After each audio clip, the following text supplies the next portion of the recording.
नमस्कार, स्वागत है झारखंड की ताजा तरीन फटाफट बेहद बड़ी खबरों में। लेकिन सबसे पहले प्रमुख हेडलाइंस। झारखंड में पोर्टल के माध्यम से होगी ऑनलाइन बालू की खरीदी। रांची में लाउडस्पीकर से अजान पर रोक के लिए हाई कोर्ट से गुहार। झारखंड में इस साल भी नहीं निकलेगा रामनवमी और सरहुल का जुलूस। मुख्यमंत्री हेमंत सोरेन का ऐलान, अब डीएमएफटी की राशि भी खर्च कर सकेंगे विधायक। झारखंड में नशीले पदार्थ हुए बैन, पकड़े जाने पर देना होगा भारी जुर्माना। चलिए देखते हैं सारी खबरों को विस्तार से। झारखंड में पोर्टल के माध्यम से होगी ऑनलाइन बालू की खरीदी। दोस्तों, झारखंड के मुख्यमंत्री श्री हेमंत सोरेन ने कहा कि जब तक टेंडर नहीं हो रहा है तब तक पोर्टल के माध्यम से ऑनलाइन बालू की खरीद की जा सकती है।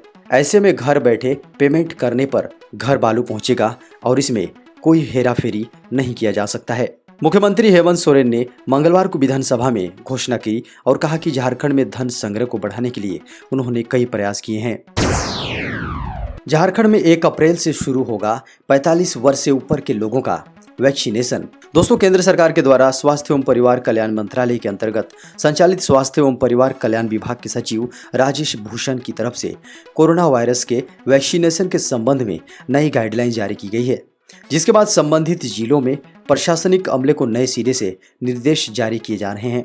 इस आदेश के तहत 1 अप्रैल से 45 वर्ष से लेकर 59 वर्ष तक के लोगों के लिए वैक्सीनेशन की प्रक्रिया प्रारंभ होने जा रही है। रजरप्पा के मां छिन्नमस्तिका मंदिर पहुंची राज्यपाल द्रौपदी मुर्मू। बुधवार की सुबह झारखंड की राज्यपाल द्रौपदी मुर्मू परिवार के साथ रामगढ़ के रजरप्पा स्थित सिद्धपीठ मां छिन्नमस्तिका मंदिर पहुंची। राज्यपाल द्रौपदी मुर्मू ने मंदिर में पूजा अर्चना की और अपनी नातिन का मुंडन संस्कार कराया। इस दौरान पूरे मंदिर परिसर में सुरक्षा के पुख्ता इंतजाम रहे। पूजा में राज्यपाल द्रौपदी मुर्मू के साथ उनकी बेटी इति मुर्मू, नातिन आद्याश्री और दामाद गणेश शामिल हुए। खबर है, लाउडस्पीकर से अजान पर रोक के लिए हाई कोर्ट से गुहार। दोस्तों, एक शख्स ने लाउडस्पीकर से अजान दिए जाने पर रोक लगाने की मांग को लेकर झारखंड हाई कोर्ट का दरवाजा खटखटाया है।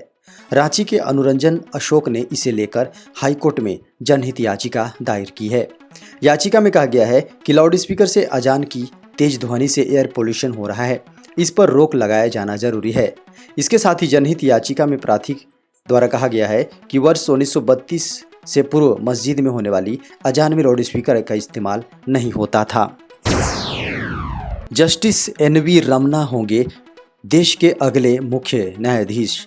सुप्रीम कोर्ट के मौजूदा मुख्य न्यायाधीश एस.ए. बोबडे की विदाई के बाद सीनियर जस्टिस एनवी रमन्ना देश के अगले मुख्य न्यायाधीश होंगे। जस्टिस बोबडे ने जस्टिस रमन्ना के नाम की सिफारिश सरकार से कर दी है। पिछले दिनों सरकार जस्टिस बोबडे को उत्तराधिकारी का नाम भेजने को कहा था। Chief justice S A. बोबडे 23 अप्रैल को अपने पद से रिटायर होने वाले हैं। झारखंड के मुख्यमंत्री श्री हेमंत सोरेन ने कहा, अब डीएमएफटी की राशि भी खर्च कर सकेंगे विधायक। दोस्तों, झारखंड के विधायक अब अपने विधानसभा क्षेत्र में डायरेक्ट मिनरल फाउंडेशन ट्रस्ट यानी डीएमएफटी की राशि विकास कार्यों पर खर्च कर सकेंगे। झारखंड के मुख्यमंत्री श्री हेमंत सोरेन ने विधानसभा में बजट सत्र के अंतिम दिन समापन भाषण के दौरान यह बात कही। उन्होंने कहा कि विधायकों को इसकी स्वतंत्रता दी जा रही है। डीएमएफटी वह फंड है जो विभिन्न विभाग रॉयल्टी के रूप में खनन विभाग को देता है। जंगल से मिला पीएलएफआई के रविंद्र गंजू का कंकाल नुमा शव। दोस्तों, जिले के चान्हो थाना पुलिस ने मंगलवार को लुकाया ढोड़ा के समीप स्थित जंगल से एक कंकाल नुमा शव बरामद किया है। शव का अधिकांश हिस्सा जानवरों ने नोच खाया था। सिर्फ चेहरा व कमर के नीचे का हिस्सा सलामत था, जिसके आधार पर शव की पहचान पीएलएफआई से जुड़े नक्सली रविंद्र गंजू उर्फ मलिंगा के रूप में की गई है। कोरोना के बढ़ते मामले को लेकर केंद्र सरकार सख्त राज्यों को लिखी चिट्ठी। दोस्तों, भारत में लगातार बढ़ रहे कोरोना वायरस के मामलों के मद्देनजर केंद्र सरकार ने कड़ा रुख अपनाते हुए राज्य सरकारों और केंद्र शासित प्रदेशों से कहा है कि आगामी त्योहारों के मद्देनजर भीड़ रोकने के लिए स्थानीय स्तर पर सख्त कदम उठाए। केंद्रीय स्वास्थ्य मंत्रालय में अपर सचिव आरती आहूजा ने राज्य सरकारों और केंद्र शासित प्रदेशों को पत्र लिखकर आगामी त्योहारों पर सख्त कदम उठाने के निर्देश दिए हैं, ताकि भीड़ न जुटे और कोरोना के मामले और न बढ़े। उन्होंने देश में लगातार बढ़ रहे कोरोना संक्रमण और उससे होने वाली मौतों का भी उल्लेख किया है। वर्ल्ड टीबी डे को लेकर स्पीकर रविंद्रनाथ महतो ने किया ट्वीट, कहा, विश्व की जन स्वास्थ्य चुनौतियों में से एक है क्षय रोग। क्षय रोग के प्रति सावधानी और सही समय पर उचित इलाज ही इससे बचाव का उपाय है। आइए इस वर्ल्ड टीबी डे पर हम सभी टीबी के प्रति जागरूकता बढ़ाने एवं इसके नियंत्रण के लिए किए जा रहे प्रयासों में अपनी सक्रिय भागीदारी निभाने का संकल्प लें। दुष्कर्म मामले में आरोपी का नाम आने के बाद युवक ने किया खुदकुशी का प्रयास। दोस्तों, चाईबासा मुफस्सिल थाना क्षेत्र के रहने वाले युवक सोनाराम माझी को गंभीर अवस्था में एमजीएम अस्पताल लाया गया, जहां उसकी स्थिति गंभीर बताई जा रही है। उसे तत्काल रांची रिम्स रेफर कर दिया गया है। बताया जा रहा है कि दुष्कर्म के मामले में नाम आने के बाद सोनाराम काफी डिप्रेशन में था और लगातार पुलिस से बचने के लिए इधर उधर भागता फिर रहा था। खबर है, बंगाल चुनाव को लेकर रांची में बंद रहेगी शराब की दुकानें। दोस्तों, बंगाल चुनाव को लेकर रांची में शराब दुकानें बंद रहेंगी। पहले चरण का चुनाव 27 मार्च को होने वाला है। रांची के डीसी छवि रंजन ने आदेश जारी किया है कि शराब दुकानें 25 मार्च की शाम 6:30 बजे से लेकर 27 मार्च शाम 6:30 बजे तक बंद रहेगी। 2 मई मतगणना के दिन को भी ड्राई डे घोषित किया गया है। खबर है, होली और शबे बारात को लेकर राजधानी रांची में लागू रहेगा धारा 144। दोस्तों, होली और शबे बारात जैसे पर्व त्योहार को देखते हुए रांची जिला प्रशासन ने धारा 144 लागू करने का फैसला लिया है। इन पर्वों के दौरान भीड़ भाड़ वाले कार्यक्रम नहीं करने, जुलूस रैली के अलावा डीजे और तेज आवाज में गाना बजाने पर भी रोक रहेगी। यह 28 मार्च से 30 मार्च 2021 तक जारी रहेगा। इस संबंध में सदर अनुमंडल पदाधिकारी रांची ने अधिसूचना जारी कर दी है। खबर है, जेईई मेन स्कोर ही होगा झारखंड के इंजीनियरिंग कॉलेजों में दाखिला का मापदंड। दोस्तों, झारखंड में चल रहे इंजीनियरिंग कॉलेजों में एडमिशन का मापदंड जेईई मेन स्कोर ही होगा। किसी दूसरे माध्यम से नामांकन नहीं हो पाएगा। जेसीईसीईबी ने इस बाबत सूचना जारी कर दी है।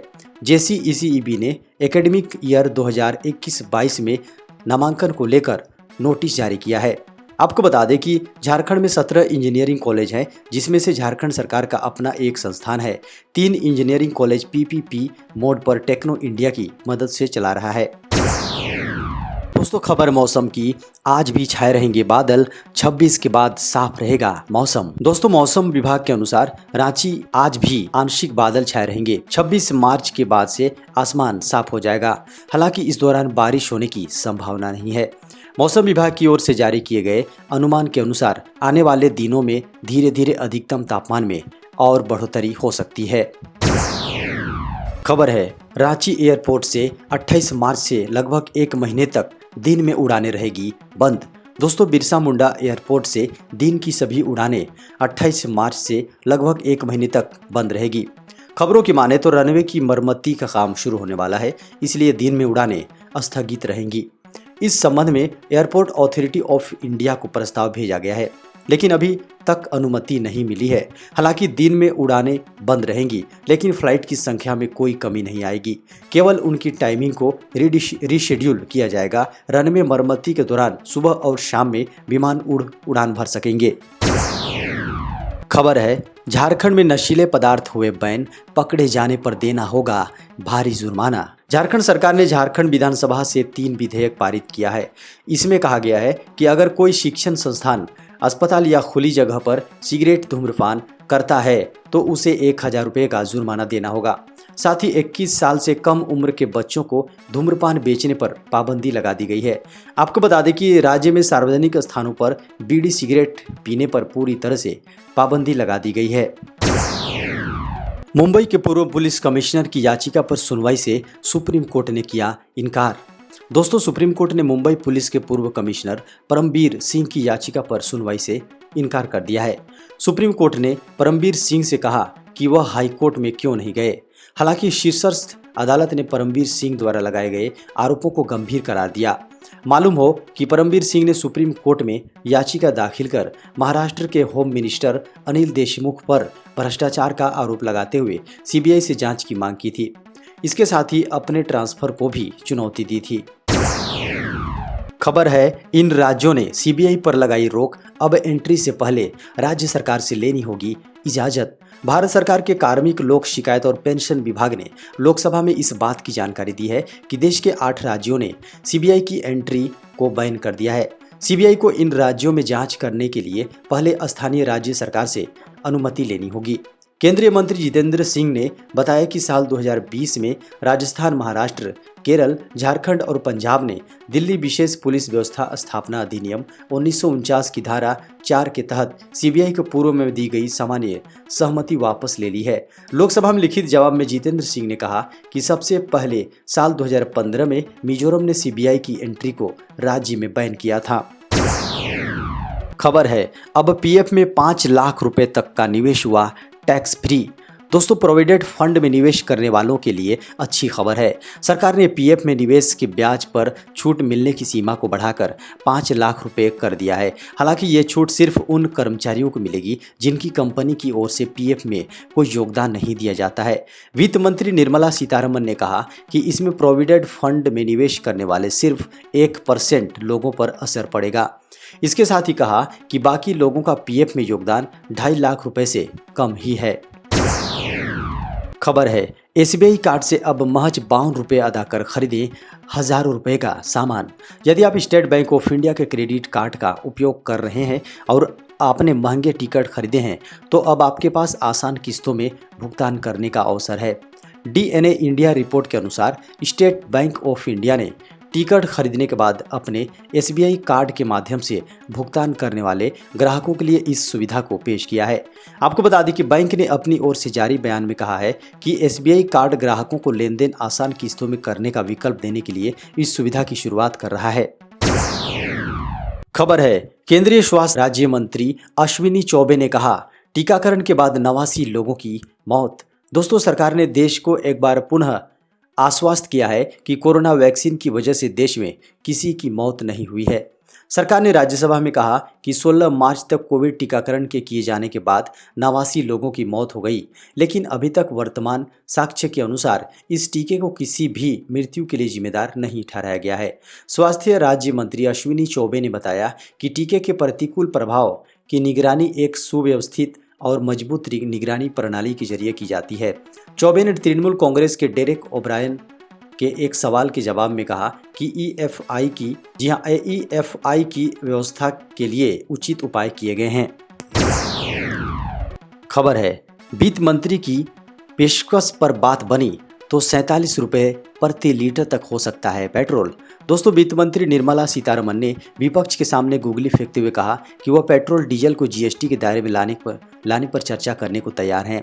वित्त मंत्री ने मंगलवार को लोकसभा में कहा कि अगर जीएसटी परिषद की अगली बैठक के एजेंडे में पेट्रोल एवं डीजल को वस्तु एवं सेवा कर में शामिल करने की बात लाई जाती है तो वह उस पर चर्चा करने के लिए तैयार हैं। अगर जीएसटी काउंसिल में इस पर चर्चा के बाद आम राय बनती है तो पेट्रोल एक झटके में घटकर 47 रुपये प्रति लीटर तक हो सकता है, लेकिन इस पर सहमति बनना आसान नहीं है। खबर है, कोडरमा में घोड़ा दौड़ाते नजर आए कृषि मंत्री बादल पत्रलेख। दोस्तों, झारखंड के कृषि मंत्री बादल पत्रलेख बुधवार को कोडरमा में घोड़े की सवारी करते दिखाई दिए। वे स्थानीय विधायक नीरा यादव के आवास से घोड़े पर बैठकर निकले और ध्वजाधारी आश्रम पहुंचे। यहां उन्होंने महामंडलेश्वर सुखदेव दास जी से मुलाकात कर आश्रम परिसर स्थित राधा कृष्ण मंदिर में माथा टेका।